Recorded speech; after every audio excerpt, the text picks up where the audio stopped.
Thank you for tuning in to Koppen with Comic. I'm Brian Koppen. We're with comic Francesca Volpe.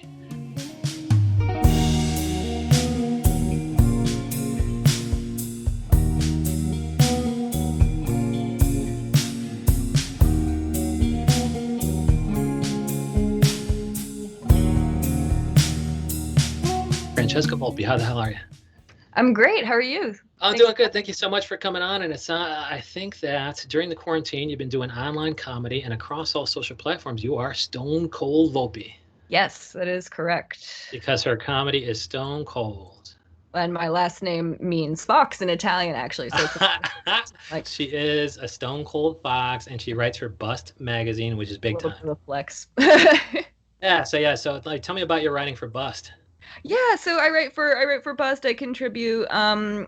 I write for their blog primarily, but also I do a blurb here or there in the print magazine. So they have a print edition that comes out, I think, bi-quarterly now. And then we have a blog that we try to keep up every day. But it's a small team, so there's a lot of us. A lot of us volunteer our time, and I just write. A lot now. Now, since I've been there for a little while, I can have more freedom. I write a lot about like cartoons and like. For instance, like, I guess one piece I did, like, I don't know, like the 25 best Lisa Simpson quotes or moments or, Cool. That sounds funny. Like, I don't watch The Simpsons, but that sounds hilarious. Oh, no, it's fun. Yeah, no, it is. I guess just a lot of 90s cartoons I've noticed. Like, there's a big wave of really, I guess, strong female protagonists, as Netflix would say. And, Who are some other ones? Who are some other ones in the 90s? And are you watching a show like Big Mouth that might have, main characters who are kicking ass on there? Yeah, well, I remember Pepper Ann was a big one. My TV choices have been so vintage I think I'm just on this big nostalgia kick that I haven't really watched. I haven't watched that many current things. I should be, I should be. I'm gonna do that right after this. But no, a lot of like, I don't know. I just got on like old Cartoon Network, and I've been watching Scooby Doo. Like I decided I was like, you know what? Let's just get the Boomerang channel let's get the Boomerang add-on. We'll watch I just like had like the Flintstones in the background, even though it's so like archaic in every sense. But like there's something very comforting about having this like old school 70s kind of, not Flintstones, but like Scooby Doo. You have this like animation that's just kind of like, and you'll notice that because animation, I guess it's animation's obviously very challenging. That it's just still still life, and like one character moving their mouth. So it takes you back to a simpler time, I guess. Yeah, even with any sitcoms, I think Jerry Seinfeld said you have to love the world, and I like that a lot. And I think there is something comforting about the cave on Flintstones, the still cave that you see behind Betty Rubble and Wilma Flintstone. Yeah, and I love a good pun, so all the like. I have this joke, like one of my favorite historical films is the Flintstones Go to Viva Rock Vegas, and I just love the caricature. Like they have these they're holding these cocktail and martini glasses, but they're oversized. Like they take up, it's basically they're holding like a tree, and they're all like this just exaggerated cartoon world that is, and like the dinosaurs, they all have like their one-liners, and yeah. Did the dinosaurs talk back in the day? Like I mean, on the show?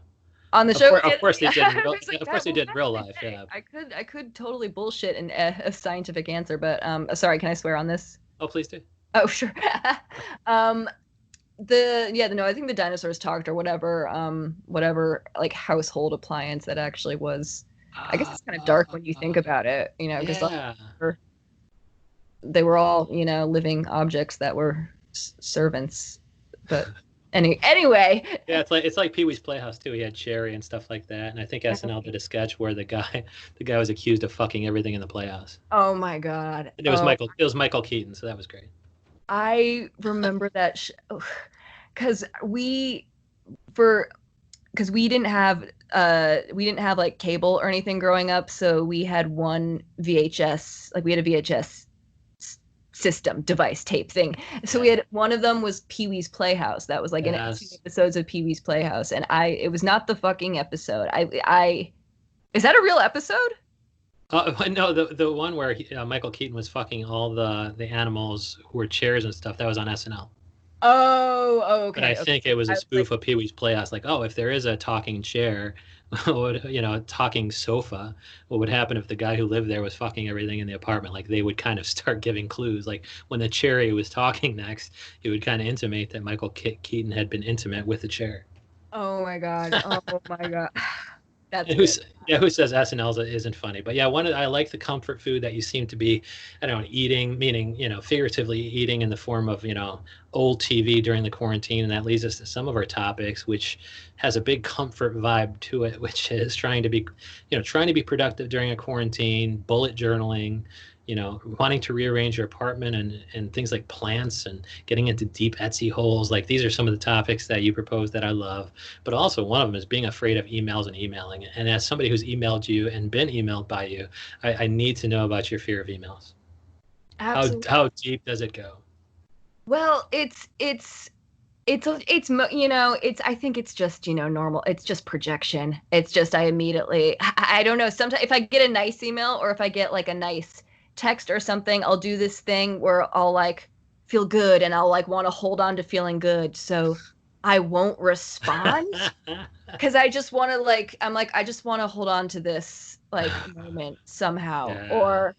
Or like if I get an opportunity, which I it's a habit I'm trying to break, but I will say I am better with, if anyone's listening, the podcast, I am better with response times for the most part. But yeah, she was very productive. But it's nice to know that if you get a good, once you get the show, like, oh, you got your agent calls and you got this show, you're like, let me just hang on this for a second, because the minute we get into the weeds on this, it's going to be all right. You got to show up at 6 a.m. on this set, and you got to look this way, and they're going to want you to know these lines. The fantasy is broke at some point.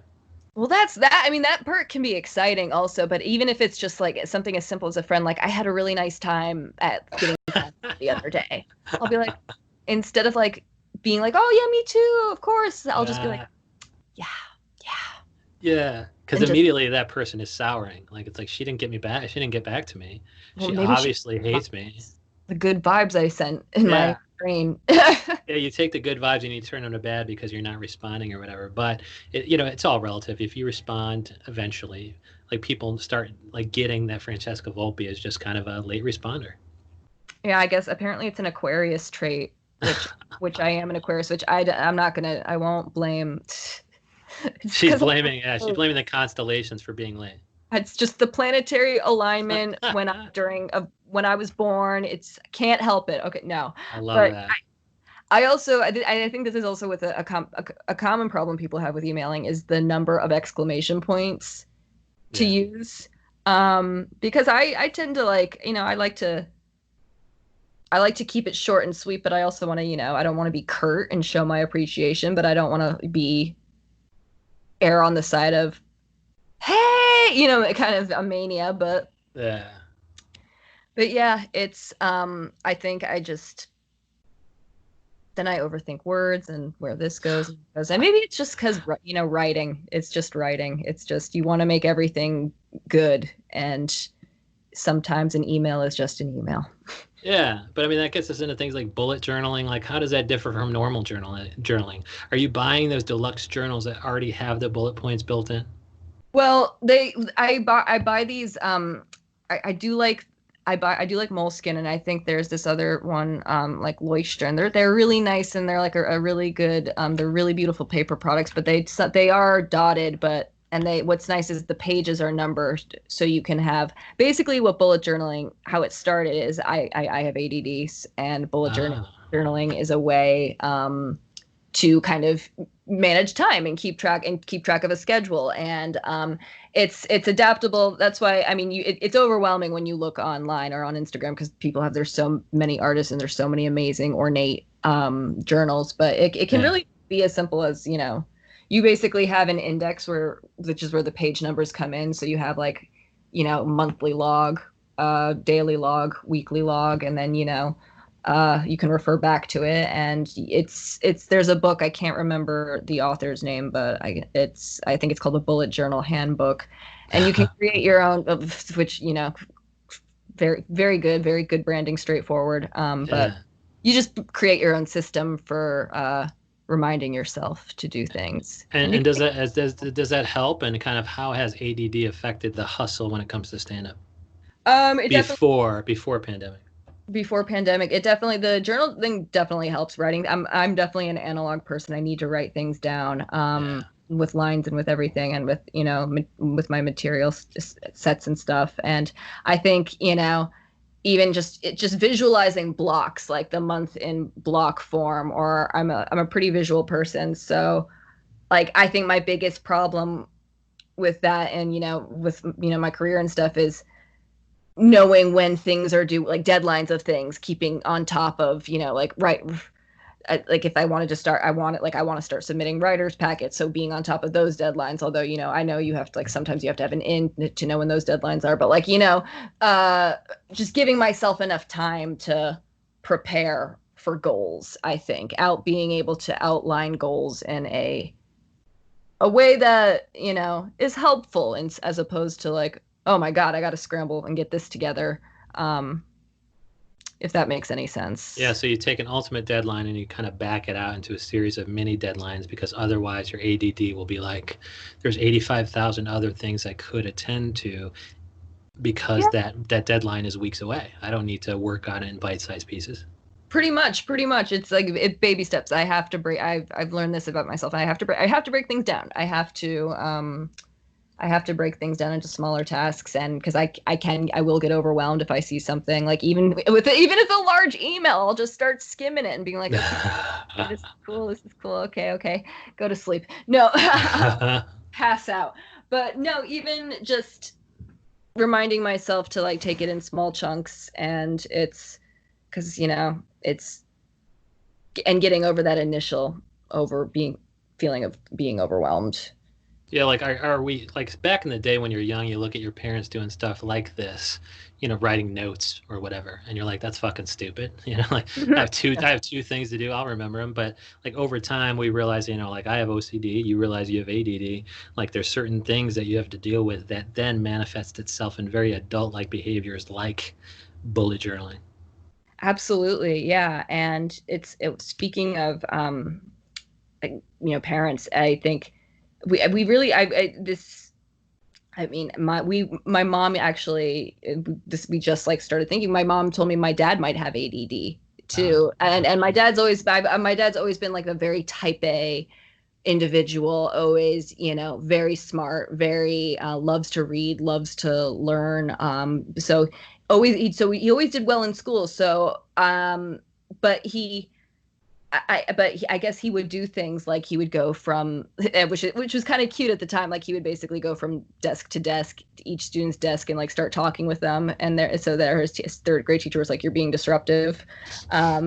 But like little signs like that I think were overlooked, whereas mine was. I'm sorry, if I'm going on a tangent here. Oh, please do, yeah. Because a lot of these things, like I noticed I had OCD before anybody else in my family kind of got diagnosed with it, and I'm like, see, like, that's, I got it from you guys, and I felt weird being like, I have OCD, but I did, and to find out that other people above me in the ancestral line had it, it's like, yeah, fuck, yeah, that's how I got it.